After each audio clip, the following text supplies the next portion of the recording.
Hey guys, what's up and welcome back to Roblox Live. Before the video starts, make sure to go ahead and click subscribe. Once you do, comment I subscribe down below and I will pick one lucky person at the end of each month to receive a shout out. Now let's get on with the video. We all know how unbelievably easy it can be to get banned from Roblox. Half the time when Roblox gives out bans, they're not even for legitimate reasons. I definitely understand that being a game targeted for kids, yeah, it does make sense that they'd want to be strict when it comes to certain things in the game. But you can't convince me that they don't take things a little bit too overboard sometimes. Don't even get me started on that awful chat filter. Regardless, sometimes you can get super lucky and catch that something's wrong right before you actually get banned. And that is what we'll be discussing in this video today, because it's about 3 YouTubers who almost got banned in Roblox. That way we can take a look at what went wrong and hopefully fix anything that we have in common, or at the very least figure out some warning signs before Roblox actually lays down the ban hammer. Anyways, without any further ado, let's get into the video. Number 1. The first situation actually happened fairly recently to the one and only Kanako Kitten. Kanako starts explaining the situation by mentioning he was involved in the process of creating some Roblox games with the group of people. Not so much anymore, but he is still considered as one of the admins or developers for this game. He got pinged in Discord for this game, saying that the game has been compromised. So obviously frightened, he immediately began trying to figure out how the game was compromised and who was at fault for this. It didn't take him long to see that one of his alternate accounts was associated with the game. It was likely that it had something to do with this whole situation. Kanako explains that he unfortunately hadn't changed the password for the account since he was very young, and it was very easy for someone to figure it out. But now you might be wondering, how would this lead to him getting banned? Well, the compromiser began uploading random place games from the group, and Kanako was under the impression that they were in turn going to board the games with fake players in order to get them on the front page. If Roblox would have noticed this type of behavior, not only would Kanako have been banned, but the entire group and team that was working on the game as well. This is why I highly recommend making sure that you have a good solid password and you change it every so often. Even if you're not working on games like Kanako, it's still very important for any and all of your social medias. Take it from Kanako and his team.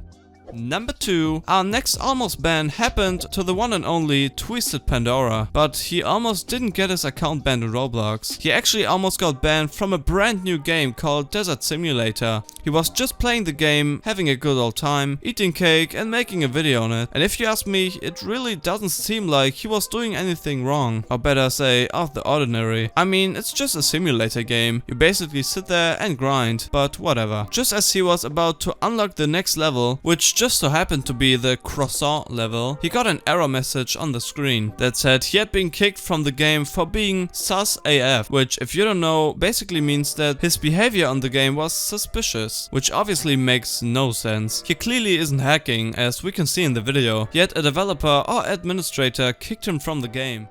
And on number 3, this happened back earlier this year surrounding the whole PewDiePie getting banned on Roblox situation. If you weren't aware, it was a crazy situation where Roblox basically banned PewDiePie just because he was streaming Roblox. Yeah, I don't know the logic either. Perhaps because he's a bit controversial. I don't know. Besides the point anyway, there was a lot of traffic with people just flooding Roblox to unban him. And much to their dismay, Roblox couldn't care less and started sending out warnings and bans to anyone who would try to test their authority on the situation. The channel Ashbox being one of those people taking matters into his own hands and create a shirt representing the unbanned PewDiePie movement. And as you can likely imagine, Roblox wasn't too happy with his creation, giving him a strict warning. But my guess is honestly, if he were to upload it again, he would definitely get a ban. I personally want to know why Roblox is so sensitive to the situation when its players don't like something that Roblox does. Instead of listening to them, they just ban whoever tries to defend whatever it is. But yeah, PewDiePie was obviously very controversial back then, with the whole subscribe to PewDiePie thing going on. Though I'm not sure if he would be allowed to play Roblox today, but it would really be cool to see him and Roblox settle the whole situation. I mean, he's just bringing in more players, and yes, not all of them are nice, but I think Roblox could handle it.